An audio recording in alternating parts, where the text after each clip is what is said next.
Welcome to the Insight Meditation community of Charlottesville, Virginia. You can find all of our program offerings and information about our Sangha at www.imeditation.org. We meet weekly on Tuesday evenings at 7 p.m. Eastern Time, currently on the Zoom platform, for meditation and a Dharma talk given by one of our teachers. We also meet daily at noon Eastern Time on Zoom for sitting practice. We hope you can join us.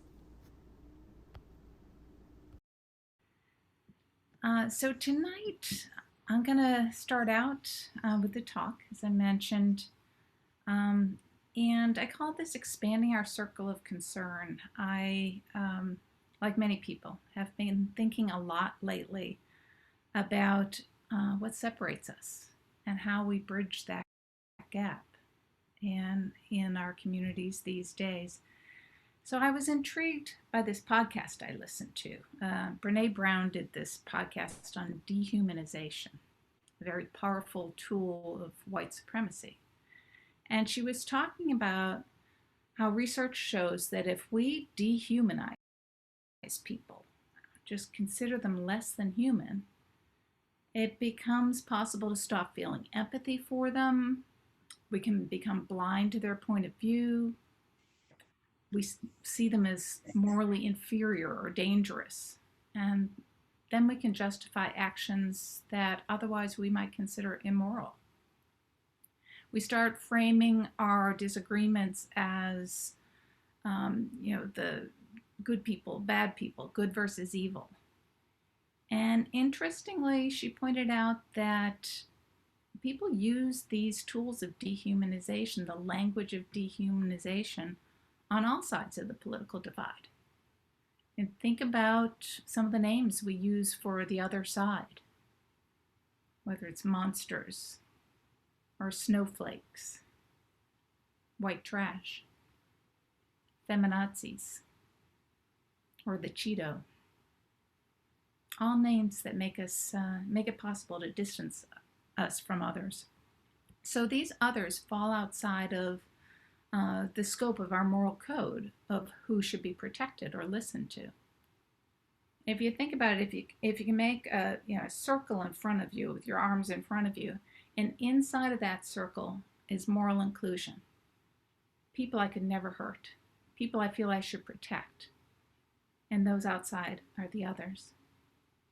And time after time in our history, when people have been defined as less than human, then oppression and violence and murder have been justified. And when you think about it, all of the genocides, slavery, they've all started with dehumanizing language. The Nazis would use the term rats for people who were Jewish. In this country, we would call indigenous people savages. Enslaved people were considered subhuman or animal-like. And it just makes you wonder, how could people be conditioned to think about other people in a way that would allow them to be sold, to be tortured, to be taken away from their families? And how could we justify separate drinking fountains and municipal pools and schools in my lifetime? It's hard to imagine. So it made me think about how this conditioning happens in my own life. And just one example, I have to say a lot of my early education may have come from a television set. And I think back to the years when I'd be watching television with my older brothers, so they would pick the channels. And so we got to watch a lot of World War II shows like Combat and Hogan's Heroes. And we watched a lot of Westerns. And there would be this theme in the Westerns where you would see these settlers growing across the prairie in their covered wagon. And then over and over again, up in a bluff, the people who would be called Indians in those days would appear in war paint to attack. And the settlers would circle the wagons. They'd start yelling, "Circle the wagons, circle the wagons," so that they could be inside and be protected. And it was very clear to me that I was supposed to root for those, the cowboys, the settlers inside the circle. And that the Indians fighting the settlers who were invading their lands were the bad guys, those outside the circle. So this demonizing of the indigenous people who lived in America before their lands were stolen by the settlers came in the form of movies, My Little House on the Prairie books, the cowboy and Indian games we would play as children. And when you look back, yeah, it's cringeworthy. It's sad. And it can cause shame. It's really hard to look. And I see how my education in whiteness as a young child taught me a lot about othering, sort of a brainwashing about who matters, who's worthy of protection, and who's the threat. Who is us and who is them? So dehumanization and separation of groups of people, it's at the core of our country's history. We're all vulnerable to the process. It's part of our conditioning. In some deep sense, we may have really come to believe that we are separate from others. We've adopted social and racial castes that divide us, and we've built these into our systems of government and education. It's part of the proverbial soup in which we live. And for those of us who are white, we haven't had to think about it because we've been in the protected caste. Yet lack of awareness of this racial conditioning can really lead us to deluded thinking. Quoting the smart guy Albert Einstein, a human being experiences himself, his thoughts and feelings, as something separate from the rest, a kind of optical delusion of his consciousness. And this delusion is a kind of prison for us, restricting us to our personal desires and affection for a few people, those nearest to us. And our task is to free ourselves from this prison by widening our circle of understanding and compassion to embrace all living creatures and the whole of nature and its beauty. So recognizing this way that we really funnel our energies and our attention to ourselves and those close to us, we have to recognize this delusion and untie this Gordian knot. But it can be tricky. It takes time and attention and intention. And it can be hard to see how those lessons we've been taught throughout our lives, from movies to our parents' lessons to our history books, how they've affected our racial conditioning and our understanding of ourselves and our sense of others. It can require us to look inside at all of our assumptions and our beliefs and our attitudes and ask, is this true? And are you sure? This is the work that many in this community are engaged in with our racial affinity groups under the guidance of Ruth King. And these groups offer a supportive sangha where we reflect on how we were raised to think about race and how we understand what it means to be white in America. And we begin by looking inward and examining our views, and we try to understand our own racial conditioning as we're grappling with the larger systems of racism in this country and the world. And as we open our eyes to racial conditioning, we can start to see how it influences every aspect of our lives and separates us from others. Dr. King teaches that as white people, we've been conditioned to see the world from an individualistic viewpoint. For instance, when we have seen instances of police brutality, we tend to see it as an individual problem, a one bad cop problem. And we've been very slow to recognize the patterns of systemic racism.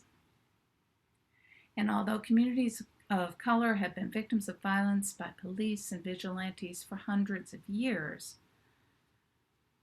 we as a society were somehow able to turn away and not to hear the cries for help.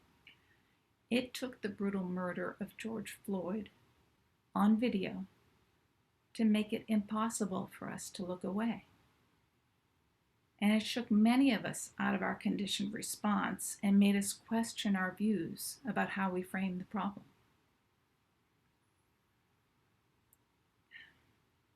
So this reminds me of a story that Buddhist teacher Kyra Jewel Lingo told about one of the nuns at Plum Village who is teaching meditation to a group of small children. She was teaching them outside. And so after they got quiet and meditated, she asked them, "So what did you hear when you became still?" And they said, "Oh, well, we heard birds and we heard the wind blowing through the trees." And so she asked, "Do you think the sounds were there before, but we just didn't hear them?"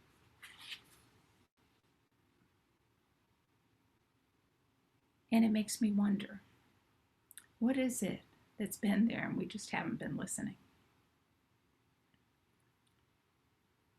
So in our meditation practice, we build our capacity to be aware of all of our senses, to listen and see deeply and be aware of our thoughts.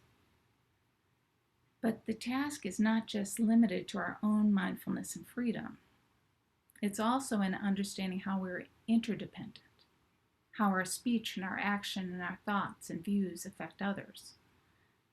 And when we seek to become aware, can we widen the aperture of our area of focus, our circle of concern, beyond our own awakening and our own families and loved ones, and just widen our view to bring in all beings without exception?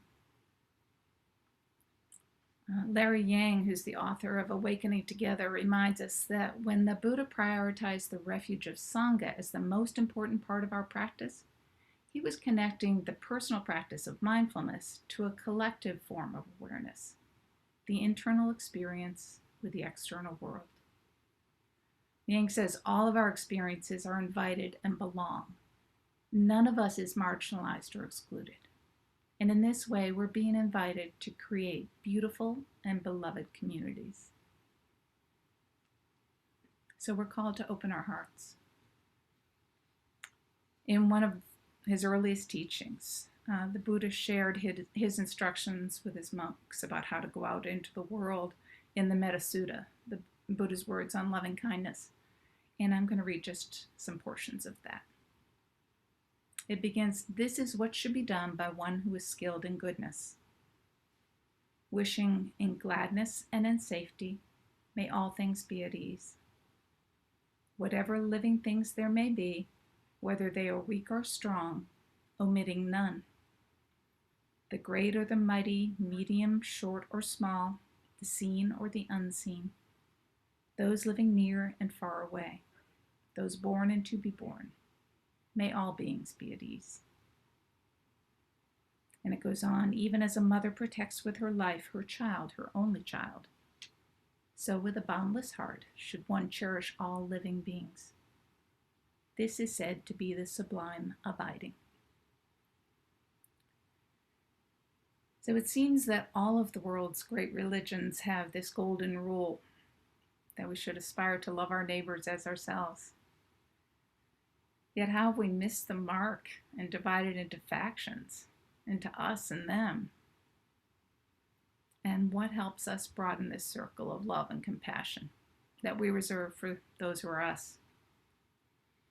As I look to the teachings for some guidance on how do we open our hearts and bridge this separation, I kept coming back to three things. There was raising our awareness of our views, our conditioning, learning to really hear and see the world, to get close and proximate, and loving kindness practice. In the awareness of our views, the Eightfold Path to end suffering begins and ends with right view, or wise view. Our views guide the way that we see the world. They're like a roadmap. And wise or wholesome views lead to freedom and ease, but views that are marred in greed or hatred or delusion are unwholesome and lead to suffering for us and for the world. So our work in our mindfulness practice is to see how this applies in our own lives.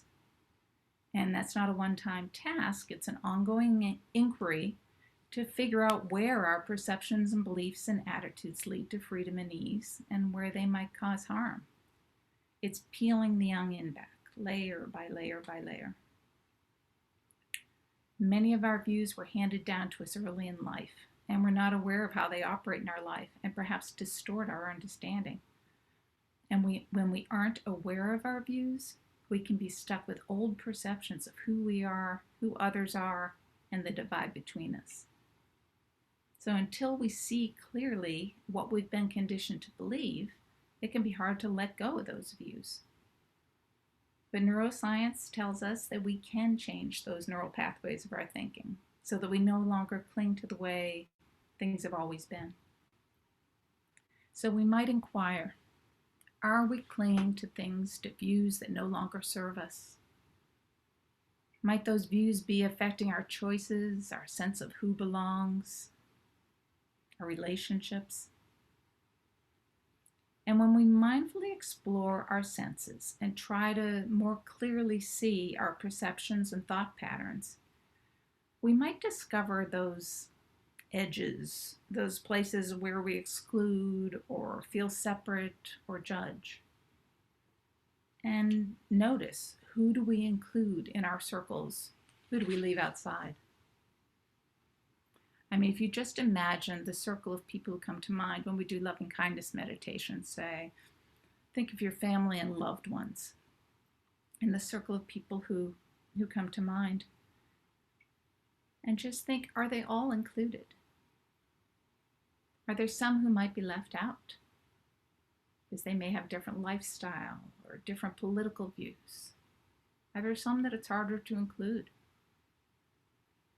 Or when we broaden our gaze to think about our concerns for people who are suffering, do we bring to mind people who are affected by disasters in the United States somewhere? And how about the refugees in far-off lands? How far does our circle of concern extend? And where are those edges? Just some awareness about how we approach this thinking around who belongs. And then proximity, being close to the experience of others can also broaden our circles of concern.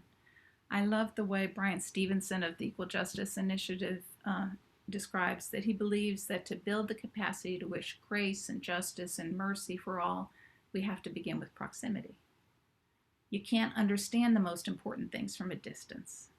You have to get close enough to hear people and to see their struggle and affirm their humanity.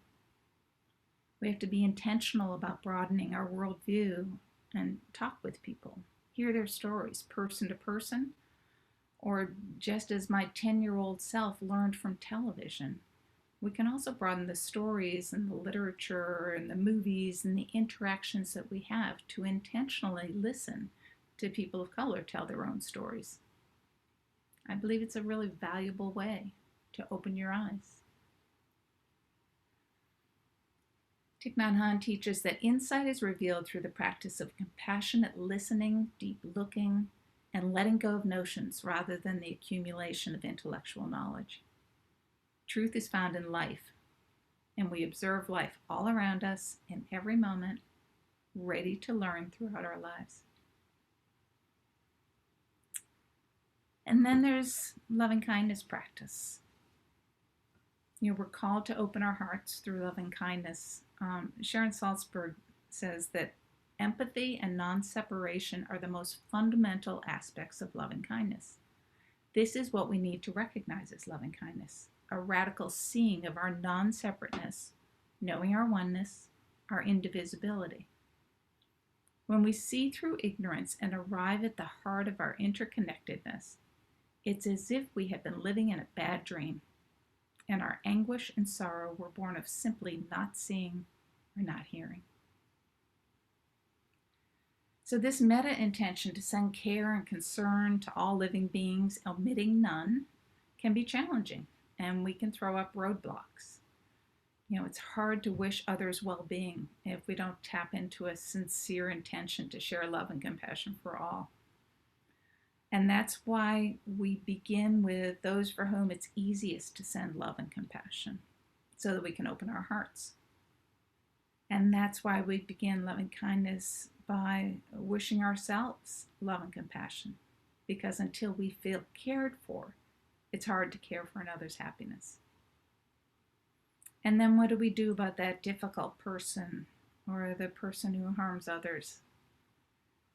I think we need to remember that metta doesn't mean that we don't take action against those who harm. And we can set boundaries to feel safe. But if we want transformation, we'll wish that those who cause harm no longer suffer, because we know hurt people hurt people. So widening our view to include all beings is a radical practice, and it's an aspiration. It's a work in progress. It's a lifetime task. And it can be overwhelming to open to the suffering in the world. But that's why we practice, to expand our capacity to see the truth and to hold it in compassion. We gain wisdom about how our past led to this present. It can be painful to become more aware of others' suffering and to get close. And it can be hard to examine our own views and conditioning.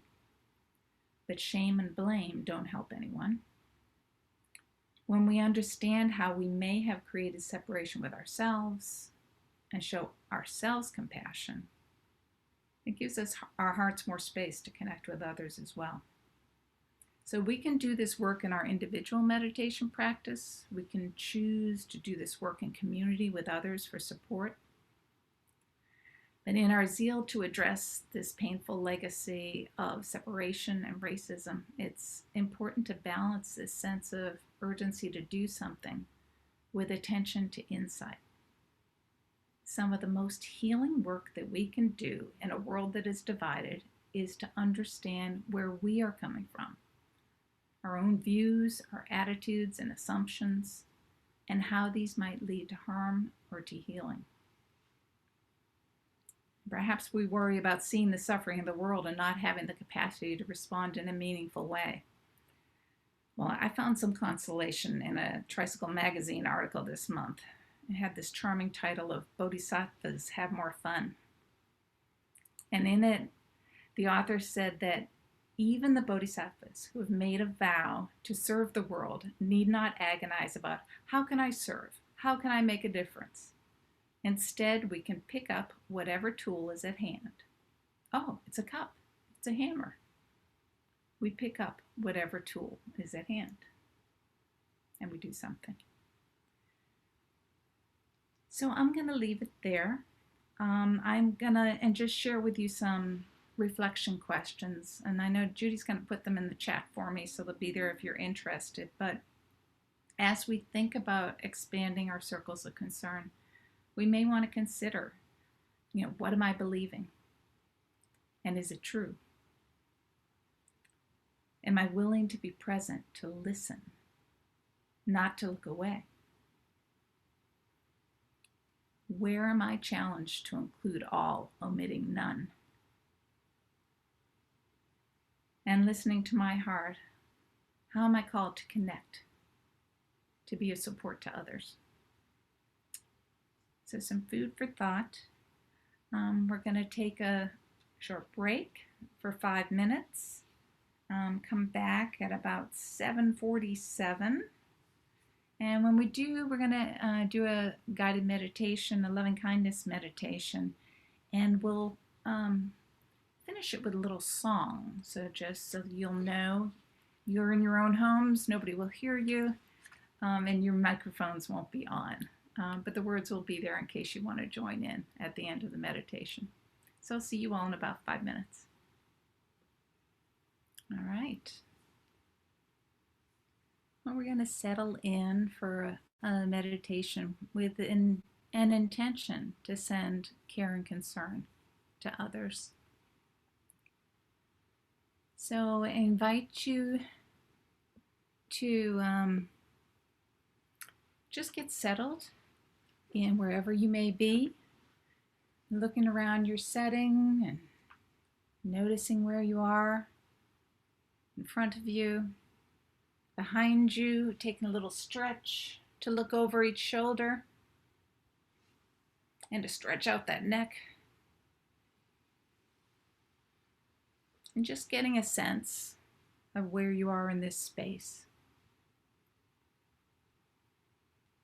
Sort of a 360-degree sense of where you are. And finding a sense of balance. You may want to move left to right or front to back until you just settle in and find a centered, balanced place to be.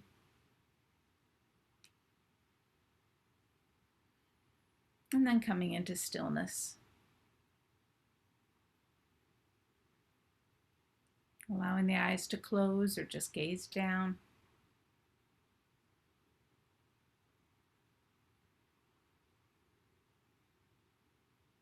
Taking a few breaths.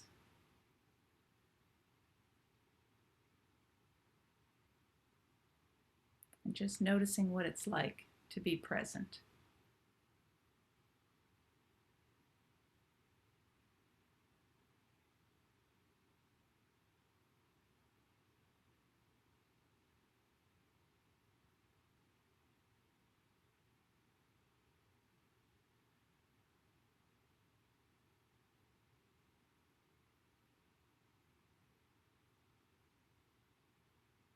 Just tuning into the gentle pace of your breath, giving it some kind attention.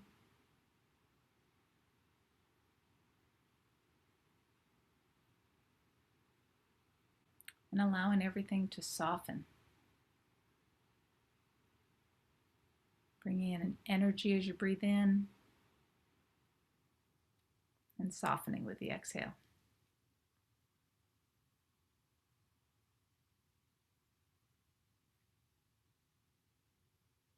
And noticing those places in your body where you will hold tension. You know where they are. Perhaps in the neck or shoulder.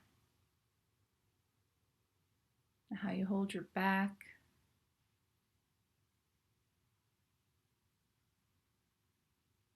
Softening the belly.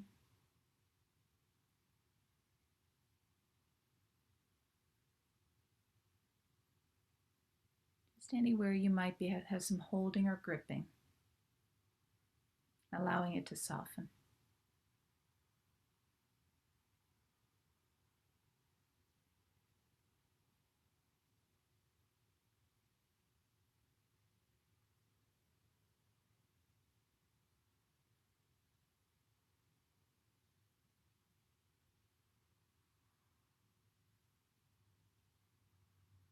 Noticing once again the feeling of your breath in the front body. Wherever you notice it in the front of your body. In the belly or the chest, in the throat, or the nose.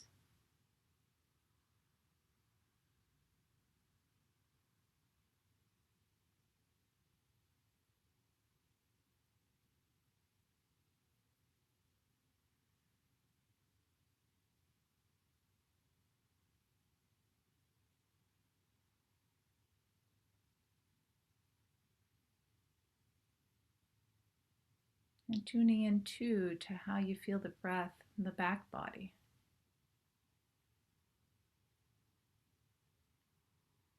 There might be some expansion of the ribs, rising and falling.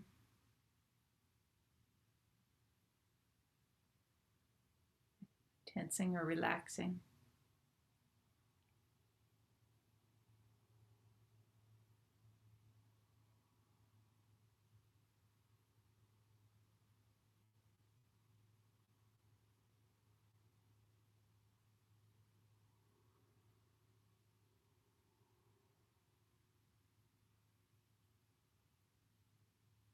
Just feeling the breath in the full body.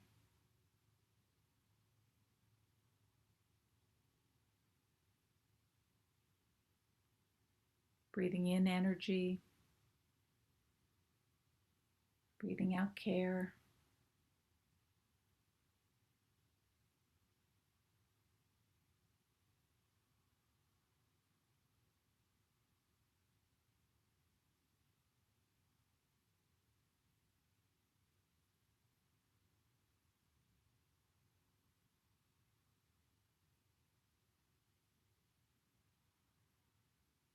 And perhaps when you tune into that feeling of the breath throughout the whole body,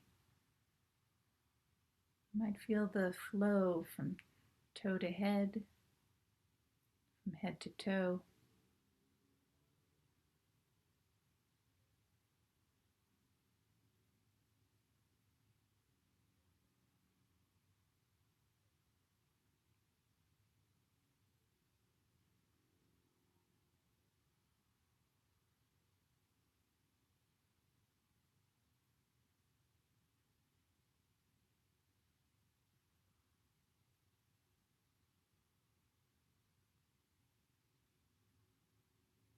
Is it possible to feel the breath inside the body and the air outside the body as a continual space?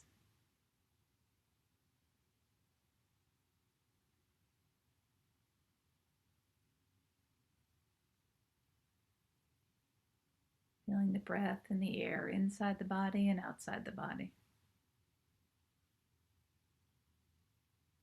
360 degrees.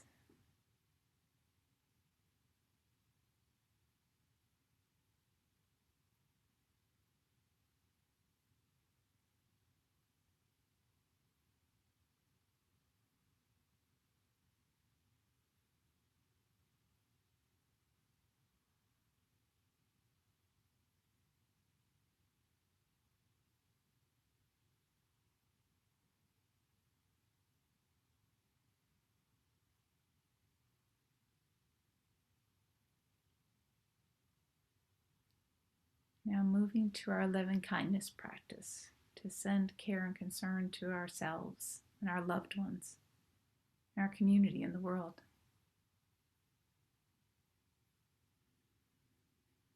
I invite you to bring to mind a meta image, something or someone who's easy to love. Maybe it's that uncomplicated relationship. Might be your dog or your cat or a baby. Perhaps it's a teacher or a parent whose memory generates warmth in your heart, maybe a smile on your face.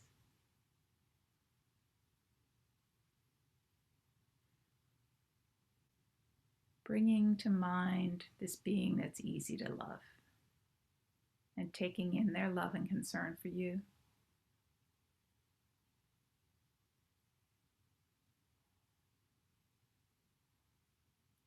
And letting those warm embers in your heart glow.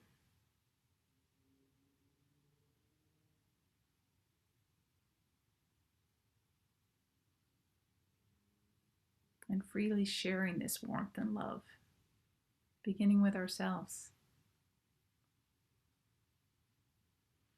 Touching into your heart and your good intention and your own need to be loved and cared for. And sensing if there's any part you really don't want to include in wishing loving kindness. Any parts that feel unavailable or unlovable. Perhaps saying, may I be kind to myself.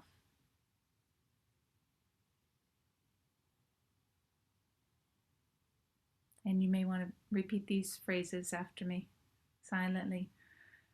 May I be safe and free from harm.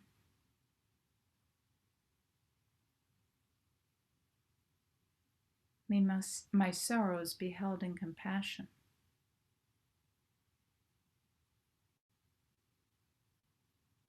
May I be peaceful and at ease. May I belong.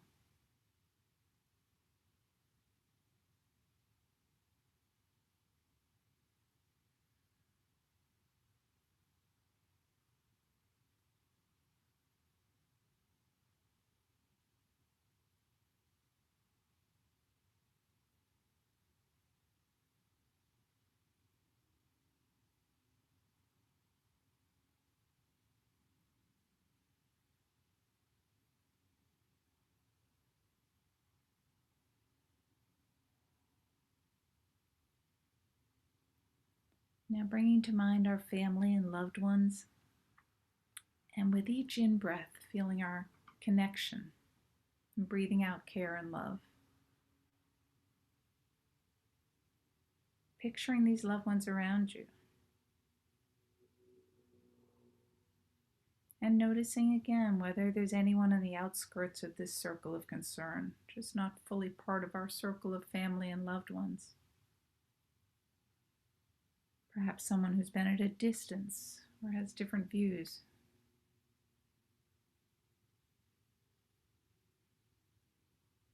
Is it possible to imagine expanding our circle of family and loved ones to include them? Perhaps holding out a hand to welcome them in. Feeling the okayness of knowing there's room for everyone, even if we may need boundaries to safely include them. We all belong.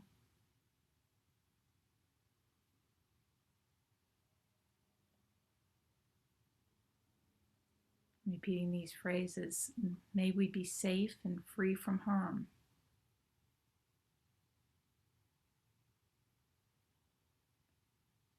May our sorrows be held in compassion.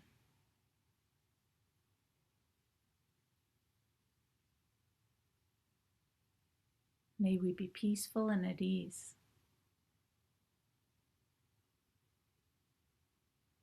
And may we belong.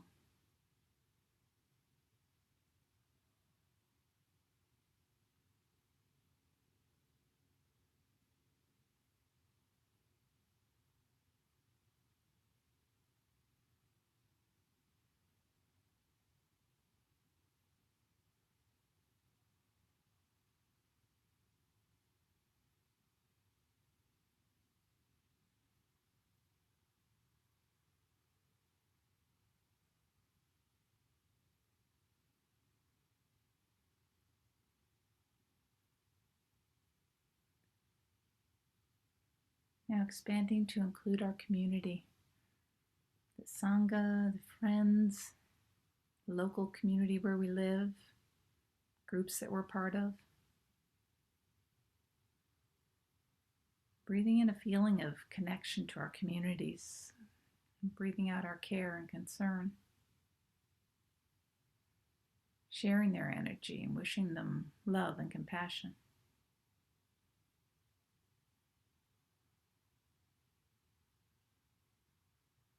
Is it possible to expand the circle to include parts of the community where we don't usually go?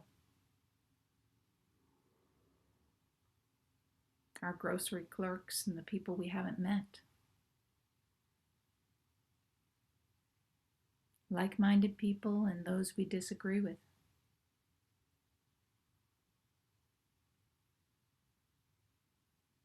Setting aside any judgment and extending a hand to welcome them in.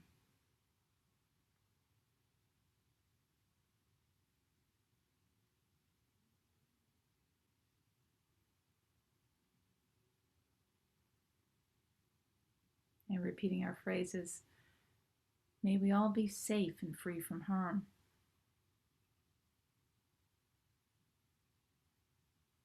May our sorrows be held in compassion.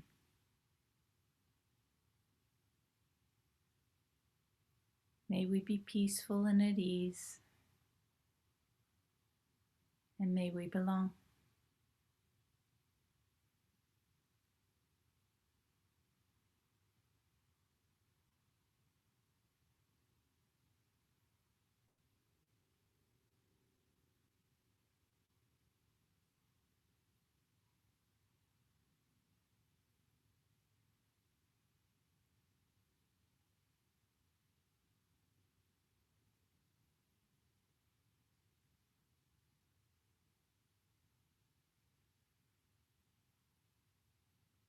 And remembering our intention to be open to all that is in our awareness around us 360 degrees.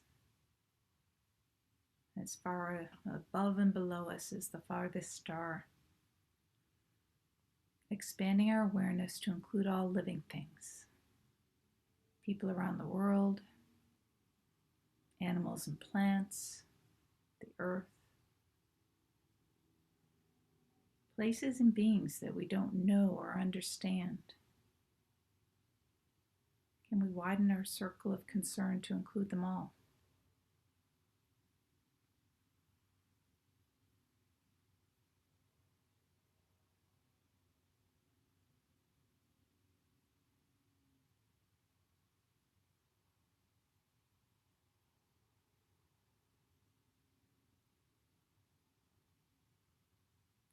May we be safe and free from harm.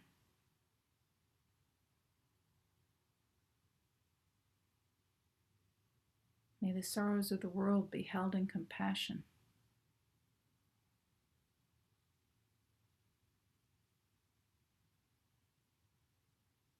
May we be peaceful and at ease. May we belong.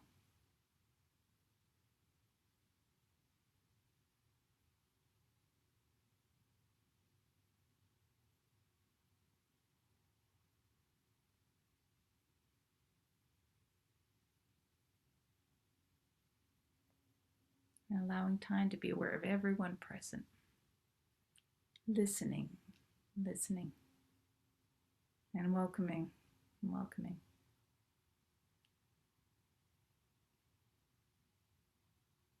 We'll sit in silence for the next 10 minutes or so.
As our meditation is coming to a close, we'll finish with a loving kindness chant. And we may be able to get the words up so that you can see them, but they repeat themselves. And if you can just follow along, we'll be sending wishes for I, you, they, and we.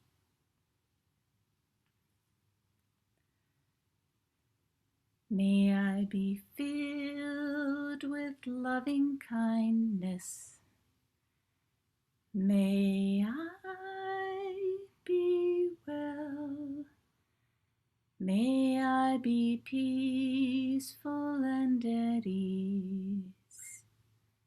May I be happy. May you be filled with loving kindness.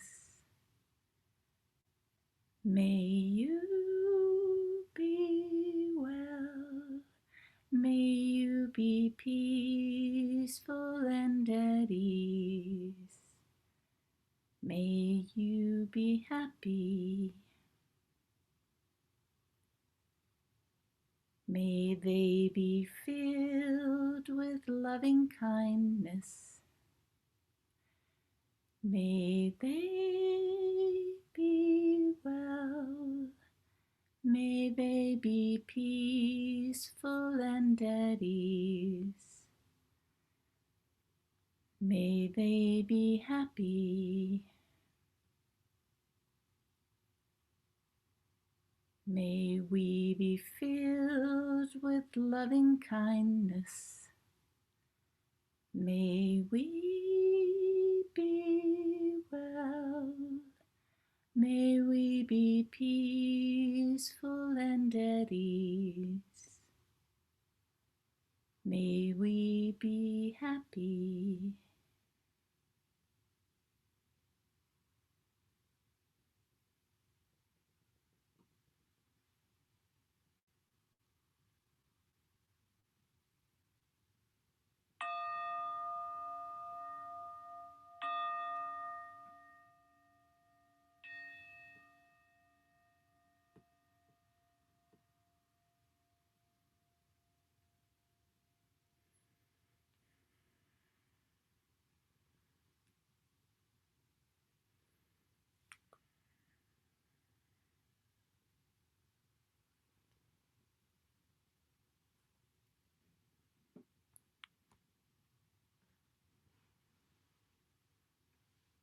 And thanks for joining that meditation.